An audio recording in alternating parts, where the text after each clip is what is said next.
Hi అండి, welcome to Madhavi trips and tricks. ఈరోజైతే dress cutting చేశానండి. కటింగ్ చేస్తానంటే ఈ ఒక్కొక్క క్లాత్కి ఏమో కానీ ఎంత డస్ట్ వచ్చిద్దోనండి. కాంట్రాన్ డస్ట్, చాలా డస్ట్ వస్తుందండి. ఇవి కంటికి కనిపించకుండా మన గొంతులోకి కూడా వెళ్ళిపోతుందని నా ఉద్దేశం అండి.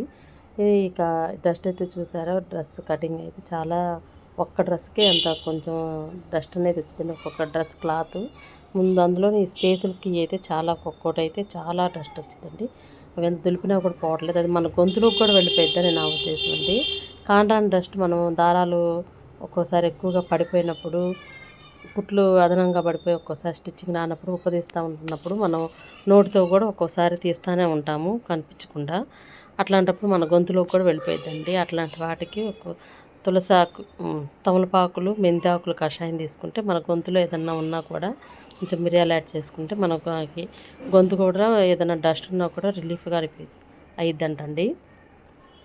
నాకు ఒకళ్ళు చెప్పారు, అందుకని మీతో షేర్ చేస్తున్నాను. చూసారా, డస్ట్ కాంట్రాన్ డస్ట్ అంతా మనకి ఎంత దులిపినా పోవట్లేదండి. డస్ట్ కంటికి కనిపించకుండా చాలా ఉండిద్దండి.